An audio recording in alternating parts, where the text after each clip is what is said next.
Olá, meu nome é Edilson, eu sou professor do Departamento de Biofísica e Farmacologia e hoje iniciamos, a nossa terceira unidade.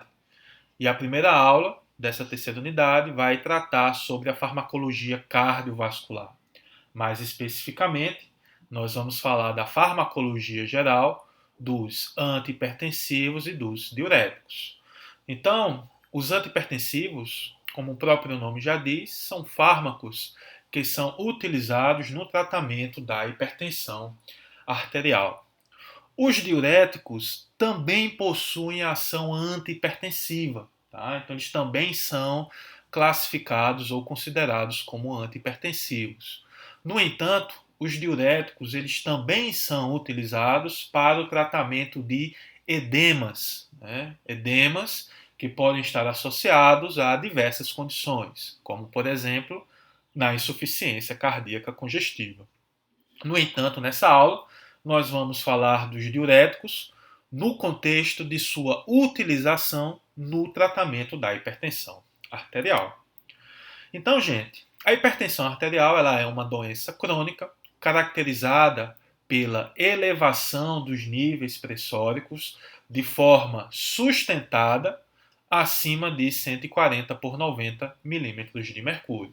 Então, um paciente, para ser considerado hipertenso, ele deve possuir, a sua pressão arterial de forma sustentada acima desses valores, tá? De 140 por 90 milímetros de mercúrio.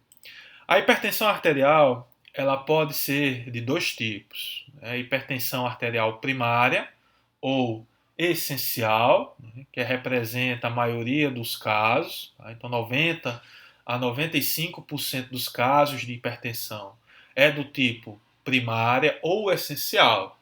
A etiologia, né, da hipertensão arterial primária, ela não é totalmente conhecida. No entanto, a gente sabe que múltiplos fatores podem estar envolvidos, desde fatores genéticos até mesmo a fatores ambientais, como por exemplo o estilo de vida do paciente.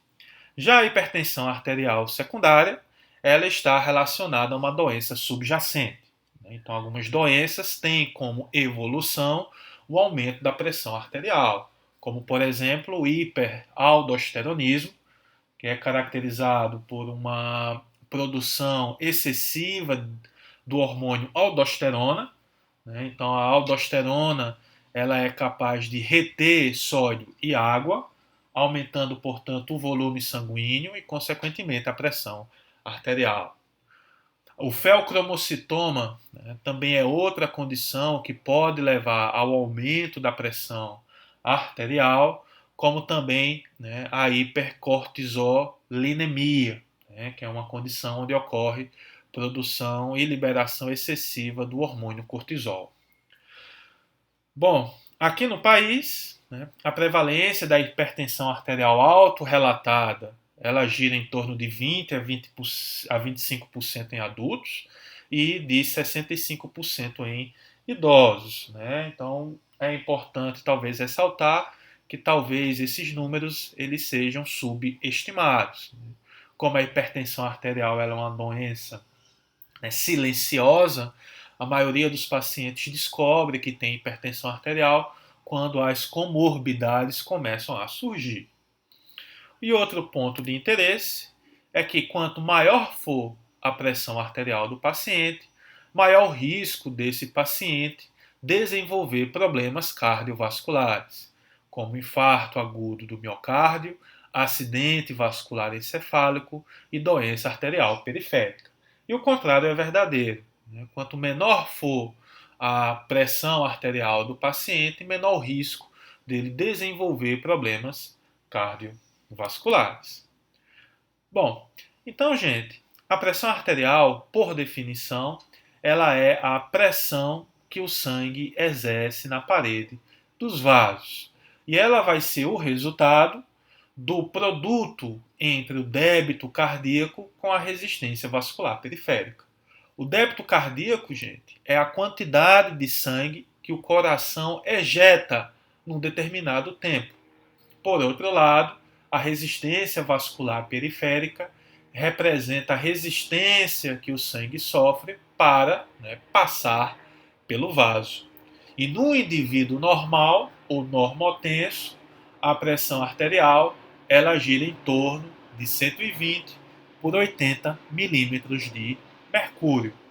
Esse 120 representa a pressão sistólica, né, que é a pressão que o sangue exerce na parede do vaso no momento da sístole, né, da contração do coração, e o 80 representa a pressão diastólica, que é a pressão que o sangue exerce na parede do vaso no momento da diástole, né, quando o coração ele está relaxado. No indivíduo normal, a pressão arterial ela é constantemente regulada. Por quem? Pelo sistema nervoso autônomo. Então, tanto o sistema nervoso autônomo simpático como o sistema nervoso autônomo parasimpático são capazes de regular a pressão arterial. Tá? E essa regulagem, né, ela ocorre de forma rápida. É um ajuste rápido da pressão arterial. No caso específico do sistema nervoso autônomo simpático, a gente tem que a noradrenalina, né, que é liberada pelo neurônio pós-ganglionar, vai atuar em receptores beta-1 no coração, estimulando o aumento da força e da frequência, levando, portanto, ao aumento do débito cardíaco. Além disso, a noradrenalina liberada pelo neurônio pós-ganglionar do sistema nervoso autônomo simpático vai atuar no vaso por meio de receptores alfa-1 que, quando ativados, vão promover vasoconstricção. E essa vasoconstricção vai levar a um aumento da resistência vascular periférica. Então, de forma geral, a ativação do sistema nervoso autônomo simpático leva ao aumento da pressão arterial. Já o sistema nervoso autônomo parasimpático, quando ativado, vai fazer com que a acetilcolina, né, liberada pelo neurônio pós-ganglionar, atue no coração por meio de receptores muscarínicos, levando a uma redução do débito cardíaco e, consequentemente, da pressão arterial. Além do sistema nervoso autônomo, nós temos também o sistema renina-angiotensina-aldosterona, como um importante agente regulador da pressão arterial. Então, tudo começa com a liberação da renina. Então, a renina ela é liberada por células específicas presentes no aparelho justa-glomerular, lá nos rins, e quando liberada, a renina ela vai ser responsável por clivar o angiotensinogênio, que é uma proteína existente no sangue, em angiotensina 1. A angiotensina 1, por sua vez, vai ser convertida em angiotensina 2 pela enzima conversora de angiotensina, conhecida também como enzima ECA. Então, essa enzima ela vai converter a angiotensina 1 em angiotensina 2. E a angiotensina 2, por sua vez, ela vai ser importante porque ela vai então levar ao aumento da pressão arterial. Como? Atuando diretamente no vaso, tá? Por meio de receptores específicos, que são os receptores AT1. Então, no vaso, a ativação do receptor AT1 vai levar a uma vasoconstricção, gerando, consequentemente, um aumento da resistência vascular periférica. Além disso, a angiotensina 2 vai atuar no córtex da adrenal, estimulando a liberação do hormônio aldosterona. A aldosterona é um mineralocorticoide que vai atuar no rim, estimulando a retenção de sódio e de água. Ou seja, nós vamos observar um aumento do volume sanguíneo. E esse aumento do volume sanguíneo vai acabar acarretando em um aumento do débito cardíaco. Então, a ativação do sistema renina-angiotensina-aldosterona é responsável por elevar a pressão arterial. E por último, outro mecanismo que merece importância é a regulação renal da pressão arterial. Então, o aumento dos níveis pressóricos vai gerar uma natriurese de pressão, ou seja, quanto maior a pressão arterial, maior será a formação de urina, ou seja, maior será a eliminação de sódio e de água. Consequentemente, isso a longo prazo vai reduzir o volume sanguíneo, reduzindo, portanto, o débito cardíaco e a pressão arterial. No indivíduo hipertenso, esses mecanismos de controle da pressão arterial estão alterados. O paciente pode apresentar um aumento da neurotransmissão adrenérgica, ou seja, um aumento da ativação do sistema nervoso autônomo simpático. O paciente pode apresentar um aumento do sistema renina, angiotensina, aldosterona, ou o paciente pode apresentar uma redução da função renal para o controle da pressão arterial. Normalmente, um paciente hipertenso, com hipertensão arterial primária, ele pode apresentar todos esses fatores alterados. E por que, gente, é importante conhecermos esses mecanismos de controle da pressão arterial? Porque com isso fica fácil da gente entender o motivo pelo qual os agentes antihipertensivos são utilizados. Então, por exemplo, nós vamos ter fármacos capazes de bloquear o sistema nervoso autônomo simpático.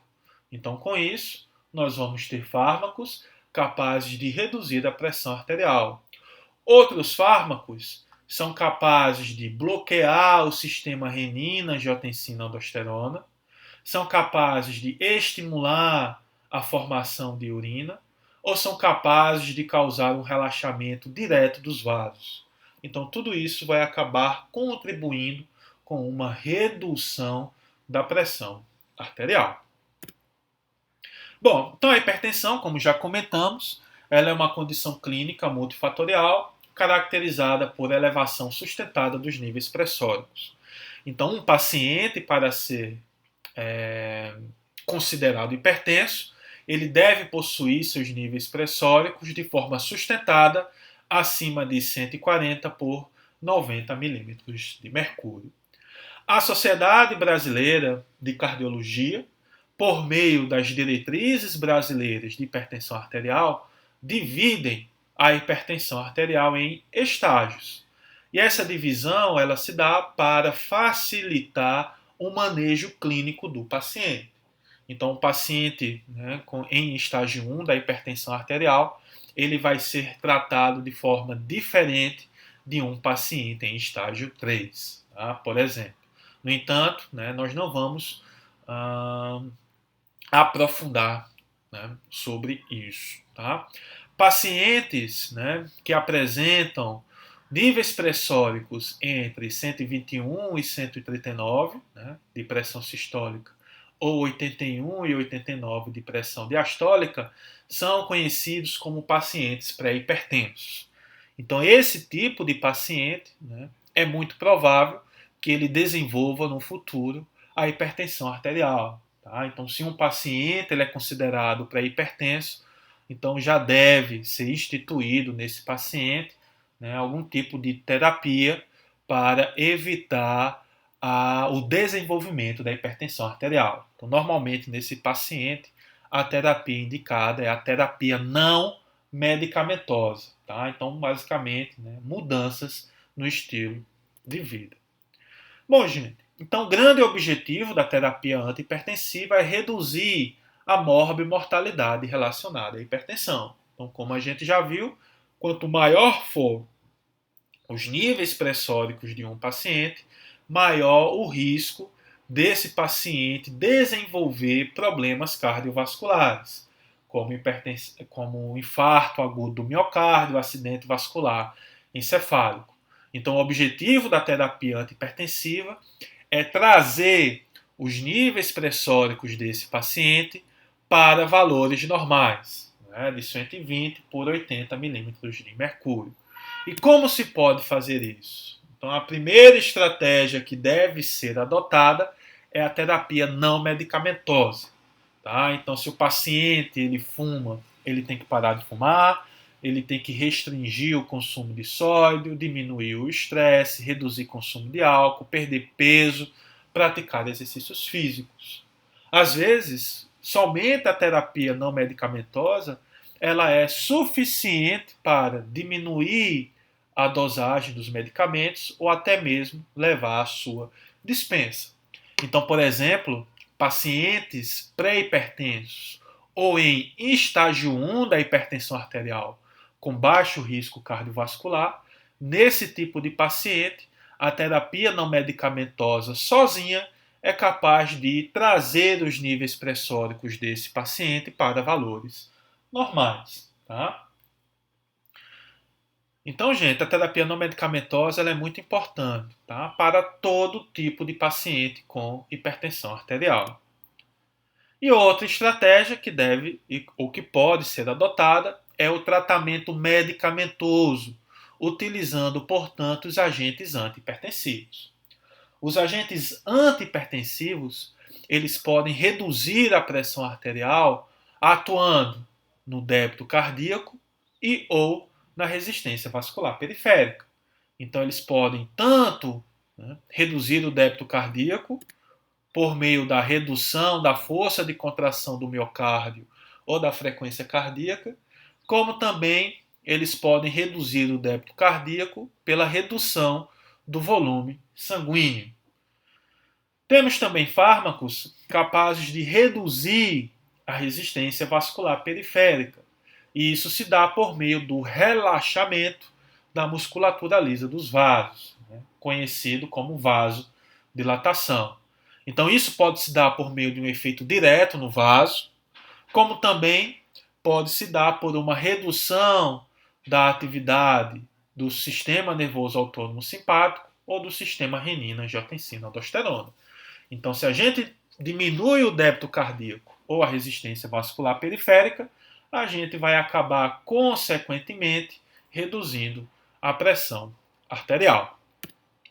Nós temos várias classes de agentes antihipertensivos, como, por exemplo, os diuréticos, né, como os diuréticos tiazídicos, os diuréticos de alça e os poupadores de potássio. Os poupadores de potássio em si têm uma fraca ação diurética, mas eles são normalmente utilizados para evitar a perda excessiva de potássio que pode ocorrer com o uso dos diuréticos tiazídicos ou com os diuréticos de alça. Temos também os agentes simpatolíticos, como os antagonistas dos adrenoceptores beta-1, antagonistas dos adrenoceptores alfa-1 e os agentes de ação central, que são agonistas do receptor alfa-2. Desses três, o mais importante são os antagonistas dos adrenoceptores beta-1, tá? Que são fármacos que ainda são bastante utilizados na prática, principalmente naqueles pacientes hipertensos que possuem algum tipo de problema cardiovascular associado, como, por exemplo, insuficiência cardíaca congestiva, angina ou arritmias. Temos também os bloqueadores dos canais de cálcio, voltagem dependentes, fármacos que atuam no sistema renina, angiotensina, aldosterona. Então, dentro dessa classe, nós temos fármacos capazes de inibir a enzima conversora de angiotensina, fármacos capazes de bloquear o receptor de angiotensina e agentes que inibem a renina. Desses três, esses dois são os mais importantes, tá? Os inibidores da enzima ECA e os antagonistas do receptor AT1, também conhecidos como bloqueadores dos receptores de angiotensina, ou BRA, né, BRAS. E por fim, temos os agentes vasodilatadores. Todos esses fármacos, eles podem ser utilizados. No entanto, diuréticos, bloqueadores de canais de cálcio, inibidores da enzima conversora de angiotensina e antagonistas dos receptores AT1 ou BRAS são os fármacos de primeira escolha naqueles pacientes com hipertensão arterial. Por quê? Porque estudos clínicos a longo prazo demonstraram que esses fármacos são capazes de reduzir o risco de problemas cardiovasculares, como, por exemplo, acidente vascular encefálico ou infarto agudo do miocárdio. Então, por exemplo, se temos um paciente hipertenso em uso de inibidores da enzima conversora de angiotensina ou de alfa-bloqueadores, nós vamos observar que aqueles pacientes em uso dos inibidores da enzima conversora de angiotensina vão ter menor risco de desenvolver problemas cardiovasculares em comparação a aqueles pacientes em uso dos alfa-bloqueadores. Então, isso acaba fazendo com que estes fármacos diuréticos, bloqueadores de canais de cálcio, inibidores da enzima conversora de angiotensina e antagonistas dos receptores de angiotensina sejam fármacos de primeira escolha. Os beta-bloqueadores, simpatolíticos de ação central, alfa-bloqueadores, inibidores de renina e vasodilatadores diretos também podem ser utilizados, mas normalmente o são em casos especiais, onde o paciente apresenta patologias associadas ou onde há necessidade da associação de múltiplos fármacos. Então, por exemplo, beta-bloqueadores, né, que são os antagonistas dos adrenoceptores beta-1, são fármacos muito interessantes no tratamento de pacientes hipertensos que apresentam alguma condição cardiovascular associada, como, por exemplo, né, um paciente com insuficiência cardíaca congestiva, taquiarritmias ou angina. Então, nesse tipo de paciente, tá, os beta-bloqueadores são interessantes. Por quê? Eles vão ser efetivos tanto no tratamento da hipertensão arterial, como também nessa condição cardiovascular associada. Simpatolíticos de ação central, né, o principal exemplo é a metildopa. A metildopa, ela é um fármaco muito interessante no tratamento da hipertensão arterial em mulheres grávidas, porque é um fármaco, né, que não consegue ultrapassar a barreira a barreira placentária, logo, ele não vai produzir nenhum tipo de risco ao feto. Alfa-bloqueadores, que são os antagonistas dos adrenoceptores alfa-1, são fármacos que são utilizados em pacientes hipertensos e que possuem hiperplasia prostática benigna. Essa é uma doença em que ocorre aumento do tamanho da próstata, levando a uma compressão da uretra e a problemas urinários. Então, esses fármacos vão relaxar a próstata, melhorando, portanto, os sintomas urinários relacionados à hiperplasia prostática benigna. Então, os alfa-bloqueadores, eles vão ser interessantes naqueles pacientes hipertensos e com hiperplasia prostática benigna. Inibidores de renina são fármacos ainda pouco estudados, tá?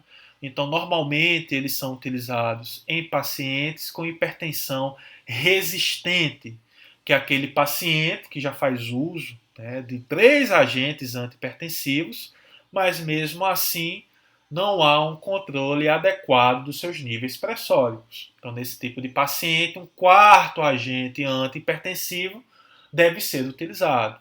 E nestes casos, os inibidores da renina podem ser, né, utilizados. E por fim, os vasodilatadores diretos, que são utilizados tanto no contexto da emergência antihipertensiva, tá? Como, por exemplo, o nitroprussiato de sódio e a hidralazina, tá? Como também podem ser utilizados no tratamento da hipertensão resistente.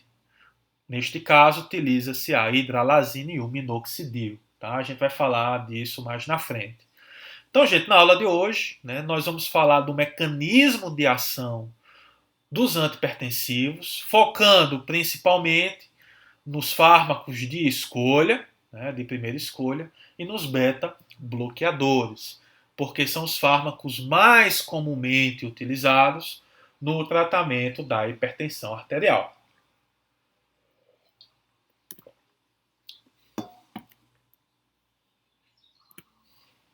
Bom, então começamos a falar dos diuréticos.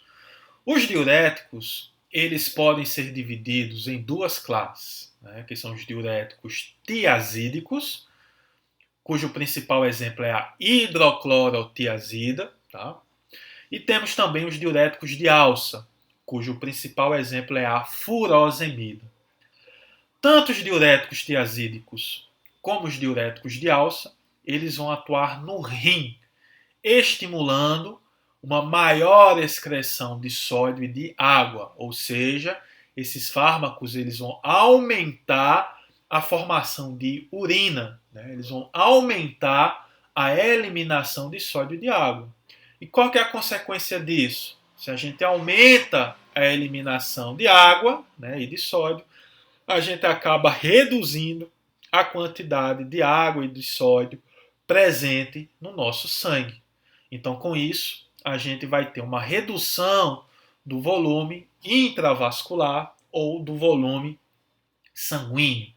Então, isso acaba, no primeiro momento, reduzindo o débito cardíaco. E ao reduzir o débito cardíaco, nós vamos reduzir a pressão arterial.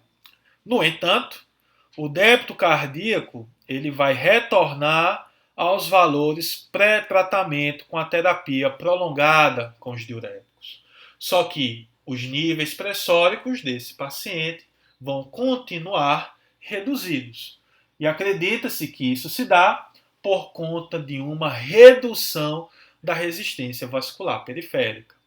Essa redução da resistência vascular periférica causada pelos diuréticos, né, o seu mecanismo ainda não é muito bem conhecido, mas acredita-se que seja causado por uma redução da quantidade de sódio no sangue. Acredita-se que quanto menor for a quantidade de sódio no sangue, mais facilmente vai ocorrer o processo de vasodilatação. Tá? Mas para vocês, o mais importante que vocês têm que ter em mente é que os diuréticos vão atuar no rim, aumentando a excreção de sódio e de água, levando a uma redução do volume sanguíneo e, consequentemente, levando a uma redução do débito cardíaco. Bom, os diuréticos vão atuar no rim, mais especificamente no néfron. Então vocês devem se lembrar das aulas de fisiologia que a unidade anátomo-funcional do rim é o néfron. Então o néfron é que é capaz de levar, né, a filtração do sangue, fazendo com que ocorra reabsorção de sódio, de água, de glicose, assim como também o néfron é responsável pela eliminação do sódio, da água e de metabólitos na urina. Os diuréticos eles vão atuar especificamente no néfron por meio da inibição de transportadores específicos para o sódio. Então, por exemplo, os diuréticos tiazídicos, como a hidroclorotiazida, a clortalidona e a idapamida, vão atuar no túbulo contorcido distal, né, que é uma região do néfron, Esses diuréticos tiazídicos vão atuar inibindo um tipo de transportador de sódio, que é conhecido como transportador sódio-cloro. Esse transportador ele é responsável pela reabsorção de sódio e de cloro. Quando o sódio ele é reabsorvido, ele traz consigo a água. Tá? Então, o movimento de sódio, né, ele acaba levando também ao movimento de água. Então, quando o sódio ele é reabsorvido, ele acaba levando consigo também a água, tá? Isso de forma geral. Então, o que é que os diuréticos tiazídicos eles fazem? Eles vão inibir o transportador de sódio-cloro, inibindo, portanto, a reabsorção de sódio e, consequentemente, a reabsorção de água. Então, se nós inibimos a reabsorção de sódio e de água, esse sódio e essa água passam a ser eliminados na urina em maior extensão. Os diuréticos tiazídicos são fármacos que produzem um efeito diurético mais suave e de maior tempo de ação. Tá? Então, são fármacos que têm maior tempo de ação. Então, com isso, eles acabam sendo fármacos preferidos no tratamento da hipertensão arterial sem complicação. Por quê? Esse efeito diurético mais suave, ele é interessante porque ele vai fazer com que não haja a ativação de mecanismos compensatórios, como, por exemplo, a ativação do sistema nervoso autônomo simpático ou do sistema renina-angiotensina-aldosterona, o que poderia acabar contra-regulando ou contra-balanceando os efeitos diuréticos dos agentes tiazídicos. Tá? Então, essa diurese mais suave, né, acaba sendo interessante para o tratamento a longo prazo com os diuréticos tiazídicos.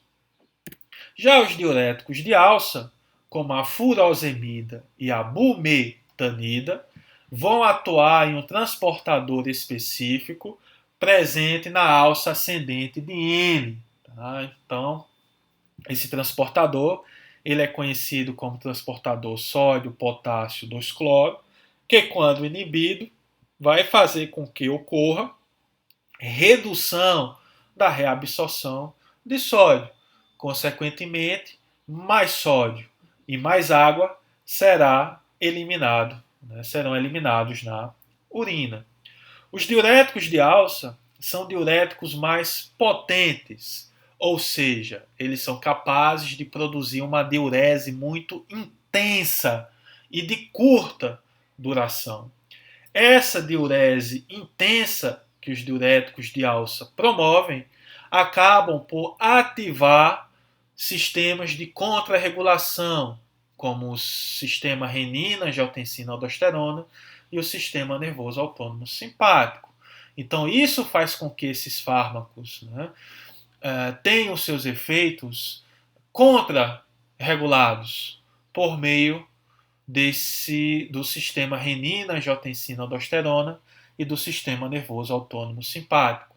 Então, esses fármacos a longo prazo não são interessantes no tratamento da hipertensão arterial, porque eles podem ativar mecanismos contrarreguladores que podem acabar diminuindo o seu efeito diurético. No entanto, os diuréticos de alça eles são interessantes no tratamento de edemas. Tá? Então, essa diurese rápida e profunda, né, intensa, é interessante quando a gente precisa tratar edemas. Edemas que podem estar, né, associados a insuficiência cardíaca congestiva, insuficiência renal ou a hepatopatias, tá? Que são condições que podem gerar, né, edemas. Então, gente, resumindo, tá? Os diuréticos tiazídicos atuam no túbulo contorcido distal, enquanto que os diuréticos de alça como o próprio nome já diz, atuam na alça ascendente de Henle. Os diuréticos tiazídicos são fármacos que aumentam a eliminação de sódio e de água, no entanto, promove uma diurese suave e de longa duração, o que é essencial para o tratamento da hipertensão arterial. Já os diuréticos de alça promovem uma diurese mais intensa e de curta duração, o que faz com que esses fármacos sejam utilizados principalmente no tratamento do edema. Vale lembrar que os diuréticos de alça também podem ser utilizados no tratamento da hipertensão, mas em casos especiais, como por exemplo na insuficiência renal. Então, um paciente hipertenso com insuficiência renal, ele pode ser beneficiado com o uso dos diuréticos de alça. Reações adversas aos diuréticos, tanto a furosemida como a hidroclorotiazida, diuréticos tiazídicos ou diuréticos de alça, podem causar disfunção erétil por mecanismos não compreendidos.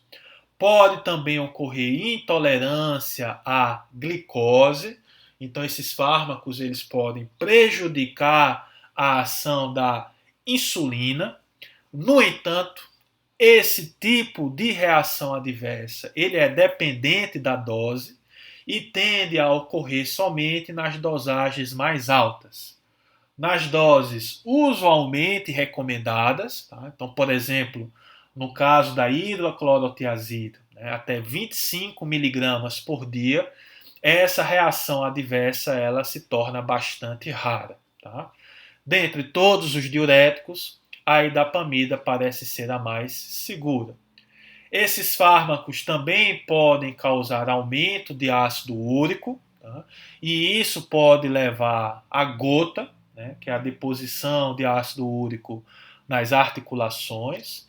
Só que isso, novamente, tende a ocorrer principalmente nas dosagens mais altas e em pacientes susceptíveis. A furosemida, tá? No caso dos diuréticos de alça, podem também causar ototoxicidade. Tá? Então, somente os diuréticos de alça são responsáveis por causar esse tipo de reação adversa.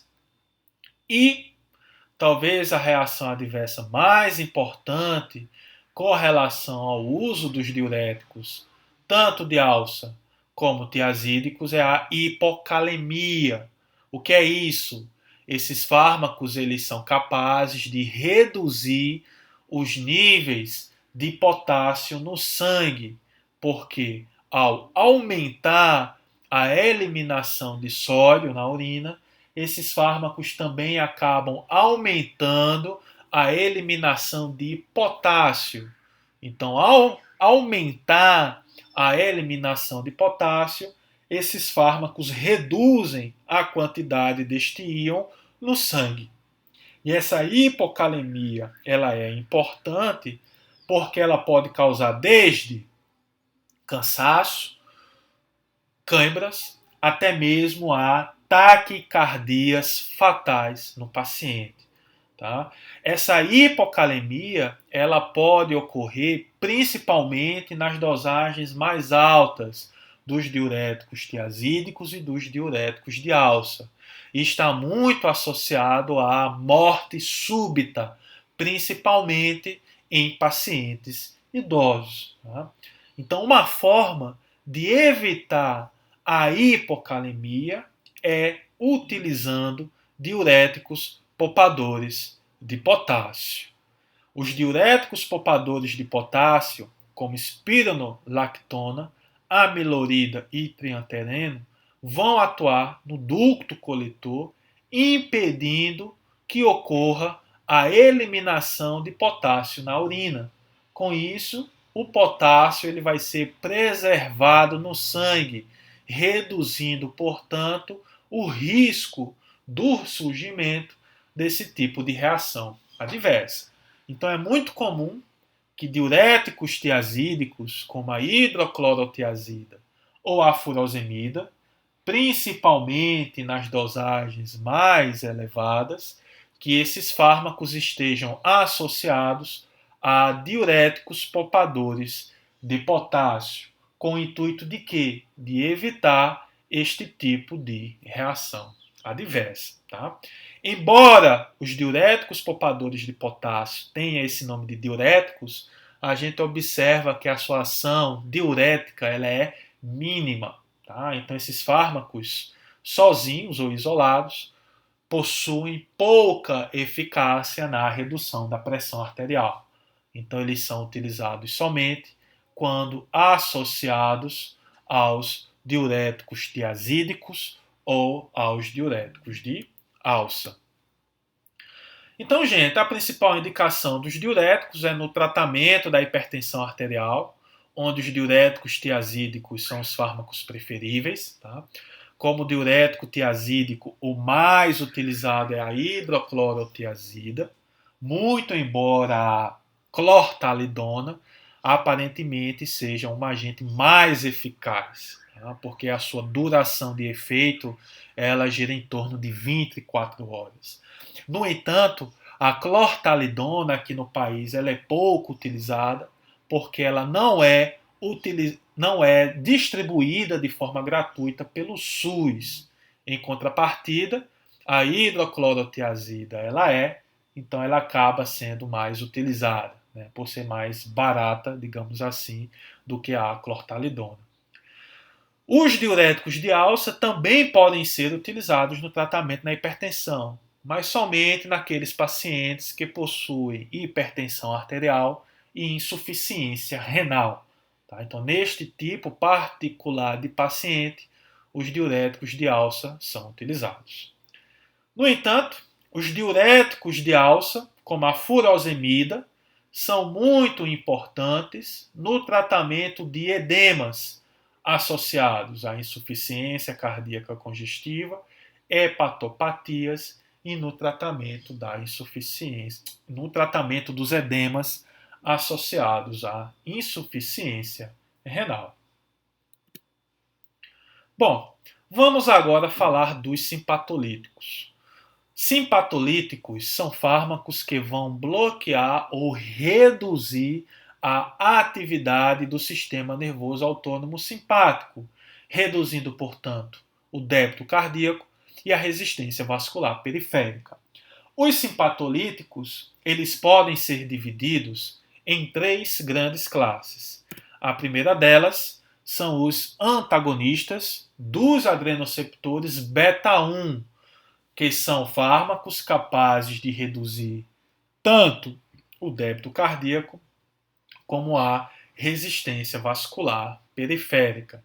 Os antagonistas dos adrenoceptores beta podem ser subdivididos em gerações, de acordo com o seu mecanismo de ação ou com a sua seletividade para os adrenoceptores. Então, os agentes de primeira geração, como o propranolol, são agentes não seletivos, né, que são capazes de bloquear tanto o adrenoceptor beta-1 no coração, como o adrenoceptor beta-2 no pulmão, tá, nos brônquios.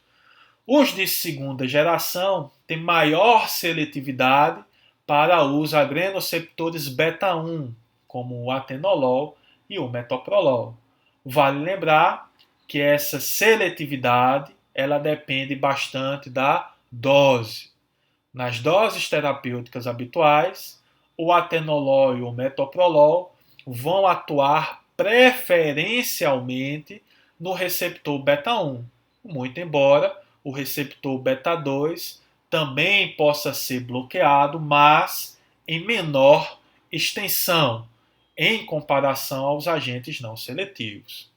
E temos também fármacos de terceira geração, que são agentes mistos, que são capazes de bloquear tanto os adrenoceptores beta, né, beta-1 e beta-2, como também são capazes de promover, né, ou de bloquear outros alvos farmacológicos, que vamos comentar a seguir, como no caso do carvedilol e do nebivolol. Dentre os simpatolíticos, os antagonistas dos adrenoceptores beta vão ter maior importância para a gente, porque são fármacos bastante utilizados no tratamento da hipertensão arterial em pacientes que possuem problemas cardiovasculares associados, como, por exemplo, novamente, pacientes com insuficiência cardíaca, angina, arritmias, juntamente com a hipertensão arterial. Outra classe são os simpatolíticos de ação central, como a clonidina e a metildopa, que são fármacos que vão atuar no sistema nervoso central, mais especificamente no centro vasomotor. E a consequência disso é que esses fármacos vão reduzir o efluxo simpático. Ou seja, em outras palavras, esses fármacos vão reduzir a atividade do sistema nervoso autônomo simpático. E isso vai levar a uma redução do débito cardíaco e da resistência vascular periférica. No entanto, esses fármacos são pouco utilizados, devido ao seu perfil de reações adversas. E também porque, a longo prazo, esses fármacos não são tão efetivos em reduzir o risco cardiovascular em comparação a agentes como os diuréticos, inibidores da enzima conversora de angiotensina, bloqueadores de canais de cálcio ou bloqueadores do receptor de angiotensina. Tá? Desses dois, talvez o mais importante hoje em dia seja a metildopa, que é um fármaco que pode ser utilizado no tratamento da hipertensão arterial em mulheres grávidas.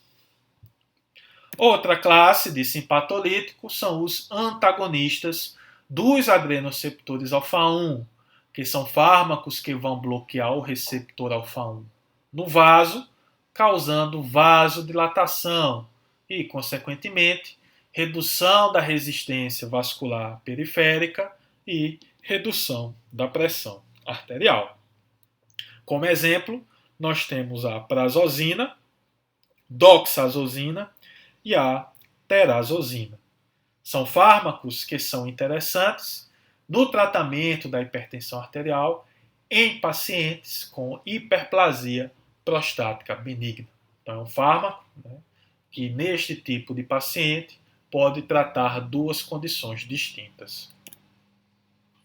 Bom, aprofundando um pouquinho nos antagonistas dos adrenoceptores beta-1, como já comentamos, eles são divididos em gerações. Então, a primeira geração é composta por antagonistas não seletivos, que vão bloquear tanto o receptor beta-1 no coração, como o receptor beta-2, que está presente, por exemplo, na musculatura lisa dos brônquios. É o caso do propranolol, do nadolol e do pindolol. Temos também agentes de segunda geração, que são fármacos seletivos para o receptor beta-1. Neste caso, nós temos o atenolol e o metoprolol, tá? Que são fármacos que vão ter maior capacidade de bloquear o receptor beta-1 em relação ao receptor beta-2. E temos os agentes de terceira geração, que são fármacos que possuem propriedades adicionais. Neste caso, nós temos o carvedilol e o labetolol, que são agentes capazes de bloquear tanto o receptor beta-1 no coração, como beta-2 nos brônquios e alfa-1 nos vasos. Então, são fármacos que vão ter efeito antihipertensivo por causar redução do débito cardíaco, pelo bloqueio do receptor beta-1, e redução da resistência vascular periférica pelo bloqueio do receptor alfa-1 nos vasos. Então é o caso do carvedilol e do labetolol. Já o nebivolol é um fármaco seletivo para o receptor beta-1, mas que é capaz de liberar óxido nítrico. Então, o óxido nítrico, né, é um agente capaz de causar relaxamento na musculatura lisa vascular. Então, o nebivolol também atua tanto no coração como também nos vasos. E o que justifica a utilização dos antagonistas dos adrenoceptores beta-1 no tratamento da hipertensão arterial? Então, relembrando a aula de farmacologia do sistema nervoso autônomo, lá no coração, nós vamos ter uma terminação adrenérgica, né, do neurônio pós-ganglionar simpático. Essa terminação vai produzir, armazenar e liberar a noradrenalina como principal neurotransmissor.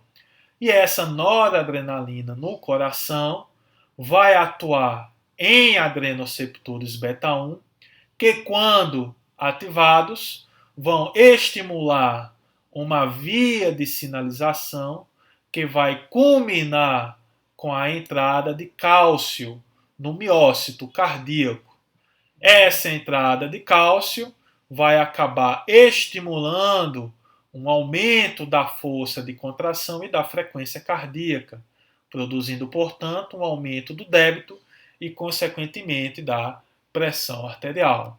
Então, gente, sabendo disso, fica fácil da gente entender que os antagonistas dos adrenoceptores beta-1 vão bloquear o receptor beta-1 no coração, impedindo a ativação deste receptor pela noradrenalina.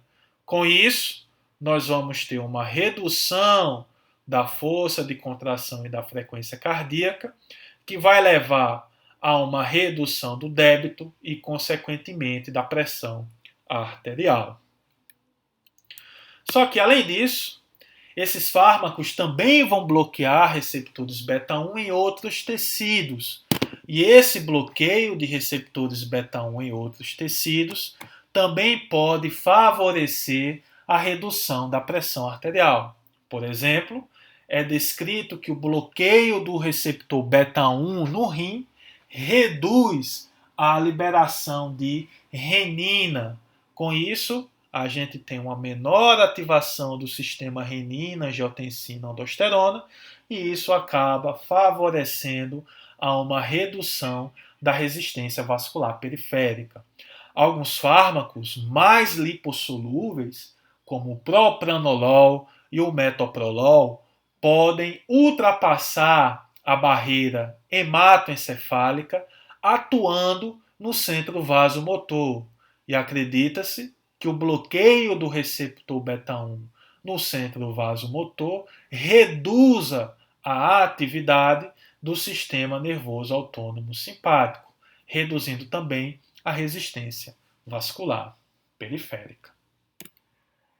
Como principais reações adversas, nós temos a bradicardia e a depressão cardíaca. Tá? Então, esses fármacos eles podem reduzir a frequência cardíaca do paciente, dependendo da dose. Isso pode ocorrer de forma exagerada. Como contraindicação, é importante saber que pacientes com bradiarritmias, tá, como por exemplo bloqueio, né, atrioventricular, esses fármacos devem ser contraindicados. Eles não podem ser utilizados porque eles podem levar a uma piora do quadro. Além disso, fármacos de primeira e de segunda geração podem causar broncoconstricção pelo bloqueio dos receptores beta-2. Então, isso faz com que esses fármacos sejam contraindicados no tratamento da hipertensão arterial em pacientes com problemas respiratórios, como, por exemplo, asma brônquica e doença pulmonar obstrutiva crônica. Outro ponto interessante é que essa redução da frequência cardíaca e broncoconstricção pode reduzir a tolerância ao exercício do paciente. Então, o paciente né? Ele pode, digamos assim, se cansar mais rápido. Então isso passa a ser importante, principalmente para profissionais de educação física e fisioterapeutas. Tá? No caso do profissional da educação física, né? Quando na utilização de exercícios, no caso dos fisioterapeutas, na utilização, na prescrição de exercícios funcionais, né? Onde a utilização de beta-bloqueadores pode reduzir a tolerância do paciente ao exercício. Então é importante que se tenha isso em mente. Esses fármacos também podem causar extremidades frias, tá? Então isso também é causado por agentes de primeira e de segunda geração, especialmente, distúrbios do sono e pesadelos. Isso se dá principalmente para fármacos muito lipossolúveis, como por exemplo o propranolol, tá?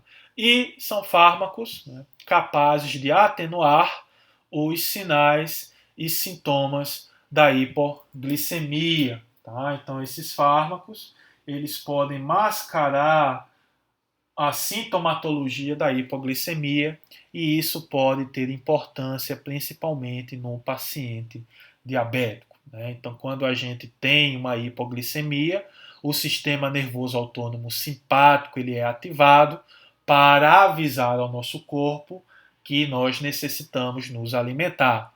Então, por exemplo, a ativação do sistema nervoso autônomo simpático gera ansiedade, taquicardia, tremores, irritabilidade, né, sudorese. Então, o bloqueio dos receptores beta-1 pode atenuar essa sintomatologia. Né? Então, isso pode acabar fazendo com que, quando o quadro de hipoglicemia surgir, ele venha a surgir já quando o paciente está, né, em um estágio grave da hipoglicemia. Antagonistas dos adrenoceptores alfa-1, tá? Nós vamos falar rapidamente desses fármacos. Os principais exemplos são a prazosina e a doxazosina, né? Terazosina também. São agentes que, quando utilizados em monoterapia, possuem efeitos hipotensores discretos, então normalmente devem ser associados a outros agentes. É descrito que esses fármacos são ou devem ser utilizados em pacientes hipertensos com hiperplasia prostática benigna, tá? Porque são fármacos capazes de relaxar também a próstata. Então, neste tipo de paciente, eles tratam tanto a hipertensão como a hiperplasia prostática benigna. O que justifica o seu uso no tratamento da hipertensão é que esses fármacos vão bloquear receptores alfa-1 na musculatura lisa vascular, reduzindo, portanto, a resistência vascular periférica. E como principais reações adversas, elas todas estão relacionadas, né, ao bloqueio alfa-1, é a hipotensão postural, taquicardia e problemas na ejaculação. Outro ponto importante, né, que eu devo destacar é que a doxazosina deve ser contraindicada em pacientes com insuficiência cardíaca congestiva, porque a longo prazo esse fármaco aparentemente pode levar a uma piora do quadro. Tá? Não se sabe ainda se isso é um efeito da doxazosina ou se pode ser um efeito da classe, mas em geral, antagonistas dos adrenoceptores alfa-1 devem ser vistos com cuidado em pacientes com insuficiência cardíaca congestiva. Simpatolíticos de ação central, temos a metildopa, clonidina e gonfacina. A metildopa é o agente mais importante porque é um fármaco utilizado no tratamento da hipertensão arterial em mulheres grávidas. Eram agentes muito utilizados no passado, mas devido às suas reações adversas desfavoráveis, assim como também a menor capacidade desses fármacos de reduzir problemas cardiovasculares, né, futuros, esses fármacos acabaram sendo, né, destinados a situações especiais ou quando se necessita da utilização de múltiplos fármacos para o tratamento da hipertensão arterial. Tá? A metodopa é indicada para o tratamento de mulheres grávidas e com principais reações adversas. Esses fármacos podem causar sedação e xerostomia. Xerostomia significa boca seca e ela se dá por conta da redução da atividade do sistema nervoso autônomo simpático no nosso organismo. Bom, então, gente, acabamos os simpatolíticos. Agora nós vamos falar de outra classe de agentes antihipertensivos, que são os bloqueadores dos canais de cálcio, voltagem dependentes do tipo L. Esses fármacos são divididos em dihidropiridinas e não dihidropiridinas. Dentre os bloqueadores dos canais de cálcio voltagem dependentes do tipo L, os mais importantes para a gente são as dihidropiridinas, como nifedipino, amlodipino, felodipino ou isradipino. Esses fármacos eles são muito utilizados e são agentes de primeira escolha no tratamento da hipertensão arterial. Esses fármacos eles vão atuar preferencialmente nos vasos, bloqueando canais de cálcio. Consequentemente, este bloqueio do canal de cálcio vai causar vasodilatação, reduzindo a resistência vascular periférica e, consequentemente, a pressão arterial. Já o verapamil e o diltiazem, além de bloquear canais de cálcio nos vasos, também bloqueiam canais de cálcio no coração, causando redução da força e da frequência cardíaca. O verapamil e o diltiazem são normalmente utilizados em pacientes hipertensos com taquiarritmias, ou seja, pacientes que possuem arritmias relacionadas ao aumento da frequência cardíaca. Tá? Então, são fármacos utilizados somente em situações especiais, no caso do verapamil e do diltiazem. Por outro lado, as dihidropiridinas são mais importantes, sendo utilizados como primeira escolha em pacientes hipertensos. Bom, e o que justifica o uso desses fármacos no tratamento da hipertensão? É que tanto o efeito da noradrenalina no coração, como o efeito da noradrenalina nos vasos, depende de cálcio extracelular. Então, quando o receptor beta-1 ele é ativado no coração, nós vamos ter uma ativação de uma via de sinalização que vai culminar com a entrada de cálcio, gerando, portanto, aumento da força e da frequência cardíaca. Logo, se a gente tem um fármaco capaz de bloquear esse canal, menos cálcio vai entrar, consequentemente, menor vai ser a força e a frequência cardíaca. Então, a gente é capaz de reduzir a pressão arterial. Quais são os fármacos que causam esse tipo de efeito? O verapamil e o diltiazem. Já as dihidropiridinas, como nifedipino, amlodipino, isradipino e nicardipino, esses fármacos vão atuar em canais de cálcio presentes no músculo liso vascular.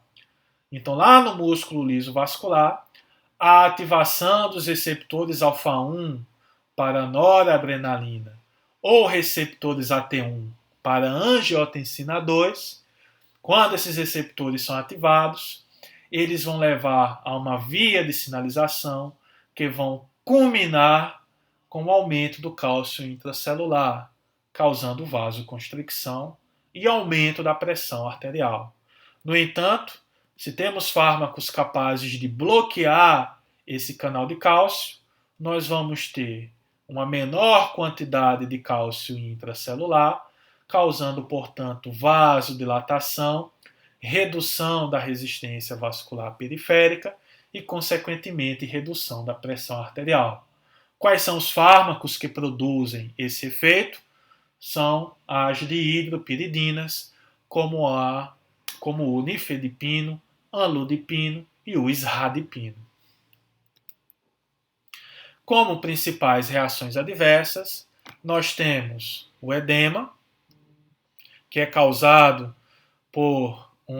pela vasodilatação, tá, dos vasos dos membros inferiores, permitindo, portanto, né, a saída do líquido dos vasos para os tecidos.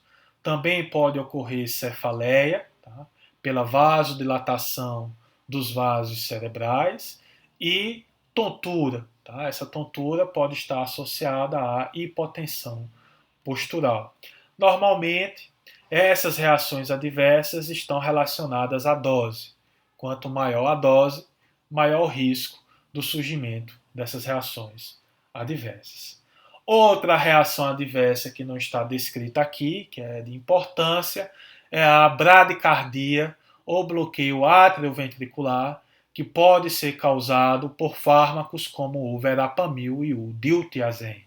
Tá? Então, pacientes com bradiarritmias, tá, não podem ou não devem utilizar o verapamil ou o diltiazem. A última classe de fármacos que vamos falar nessa aula são os fármacos que atuam no sistema renina-angiotensina-aldosterona. Como comentamos, o sistema renina-angiotensina-aldosterona ele é muito importante no controle da pressão arterial. Então, a renina liberada pelos rins, tá, seja por ativação do sistema nervoso autônomo simpático ou por redução, né, da quantidade de sódio no filtrado, leva à ativação ou à liberação da renina pelo aparelho justa glomerular. A renina, por sua vez, vai clivar o angiotensinogênio em angiotensina 2.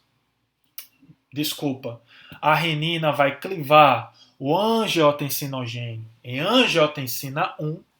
A angiotensina 1 vai ser convertida em angiotensina 2 pela enzima conversora de angiotensina. Tá? Aqui vale um parênteses. A enzima conversora de angiotensina ela está localizada em todo o nosso organismo, mas em especial ela está presente nos pulmões. Tá? Lembrando que essa enzima conversora de angiotensina ela é o receptor para o vírus, né, que induz ao Covid-19, é o SARS-CoV-2.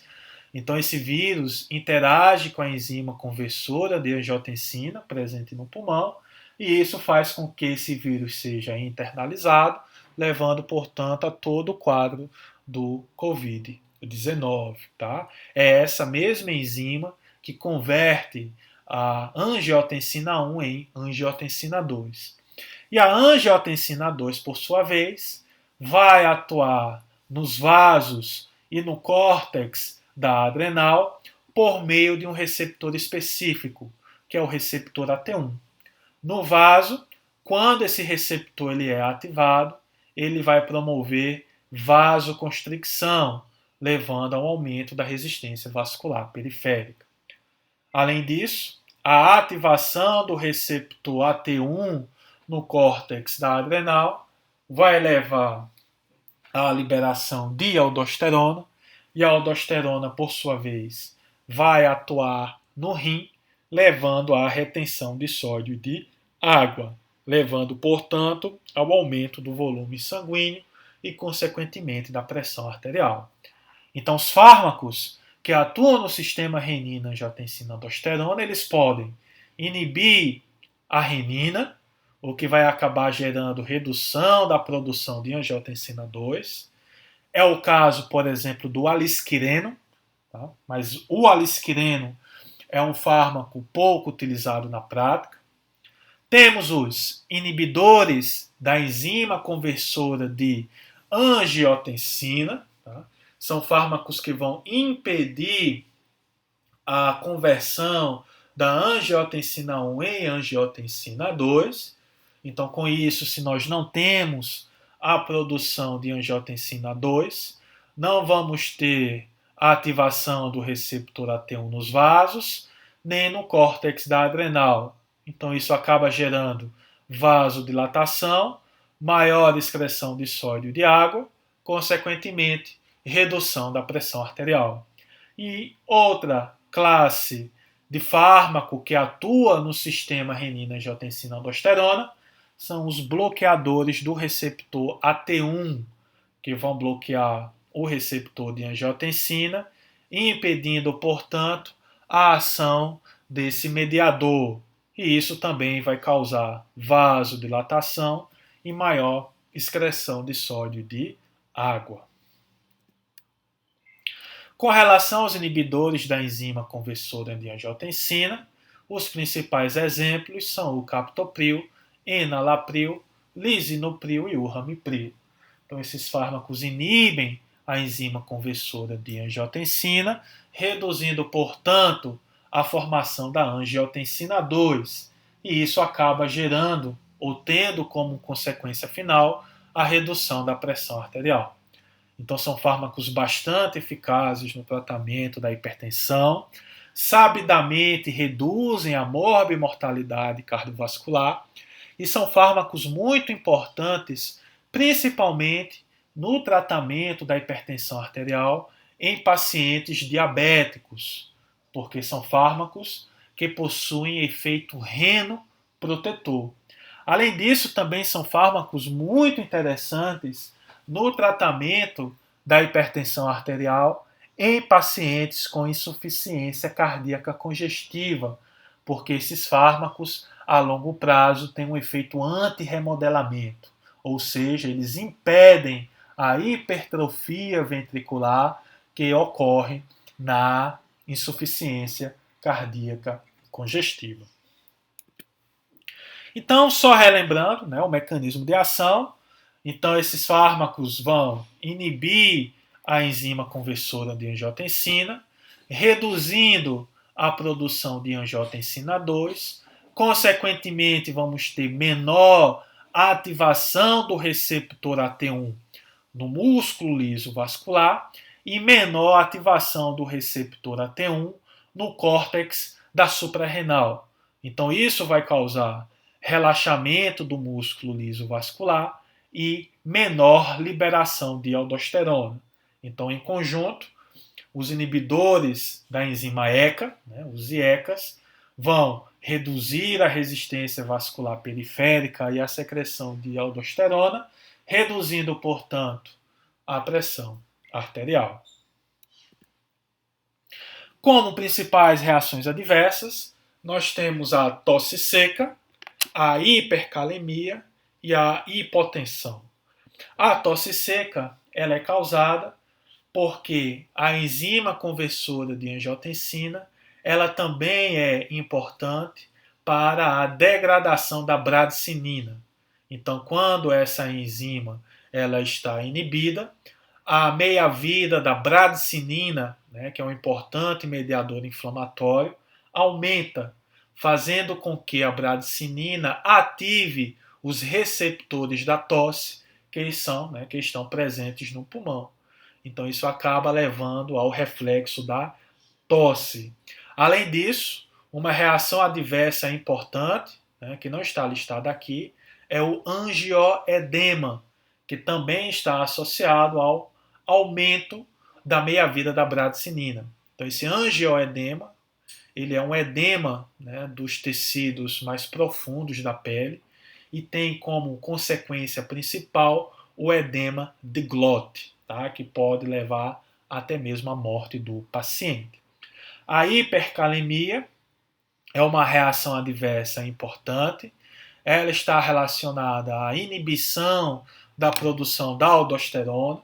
Então, ao reduzir os níveis de aldosterona, nós aumentamos a eliminação de sódio.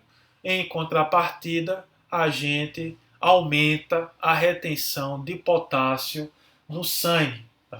E isso ocorre devido a um mecanismo no ducto coletor.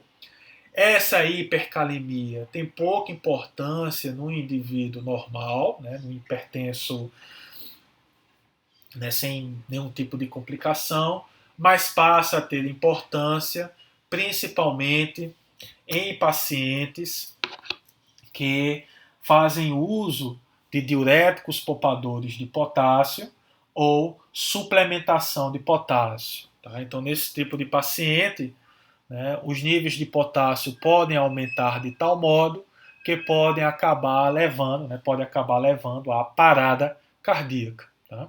E outra reação adversa é a hipotensão. Tá? Então, para evitar a hipotensão, normalmente na prática, institui-se a terapia com inibidores da ECA, utilizando as dosagens mais baixas, né, possível, né, a dosagem mais baixa possível, de acordo com cada agente, e vai titulando a dosagem até chegar na dosagem ideal para trazer os níveis pressóricos do paciente para valores normais. Tá? O captopril, né, ele é bastante utilizado na emergência antihipertensiva, né, o captopril sublingual. Então, esse fármaco, quando administrado por esta forma, é capaz de rapidamente reduzir os níveis pressóricos do paciente. Antagonistas dos receptores AT1 da angiotensina 2, nós temos os artanas, né, como a losartana, candesartana, ibesartana, valsartana e telmisartana.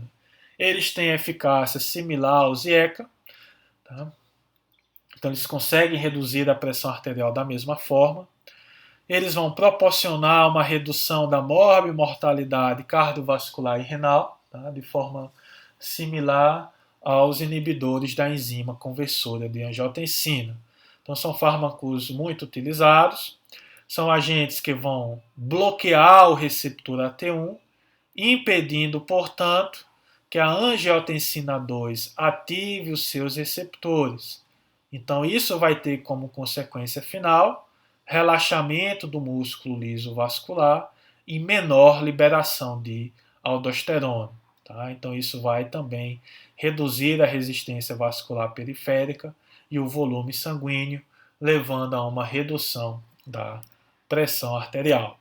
As reações adversas são a hipercalemia e a hipotensão, tá? De forma similar ao que ocorre aos inibidores da ECA.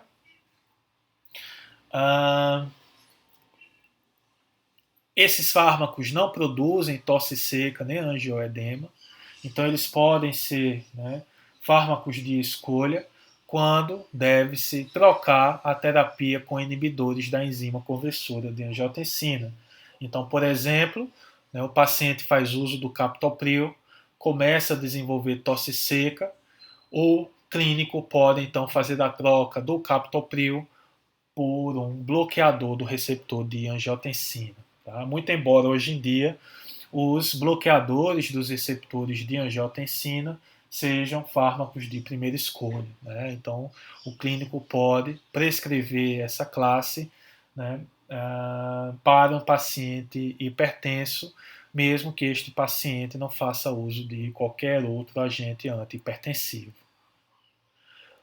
Vasodilatadores diretos, né? Então temos os doadores de óxido nítrico, como o nitroprusiato. Então é um fármaco utilizado somente em situações de emergência. Temos os vasodilatadores diretos, como a hidralazina ou minoxidil, que são fármacos utilizados no tratamento da hipertensão resistente.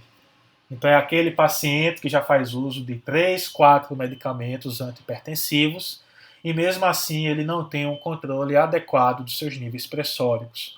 Então ele pode ser beneficiado com a introdução desses agentes. A hidralazina também é interessante no tratamento da emergência antihipertensiva em mulheres grávidas, né, no caso da eclâmpsia, tá, por ser um fármaco que tem segurança na gravidez. Tá? Como reações adversas, tem a ver com a vasodilatação que esses fármacos promovem ao longo de todo o organismo. Então pode ocorrer cefaleia, tontura, hipotensão e taquicardia reflexa. Então, gente, é isso. Tá?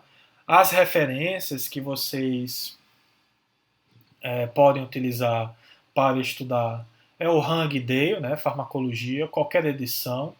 O Goodman e Gilman, né, As Bases Farmacológicas da Terapêutica, indico a partir da 11ª edição.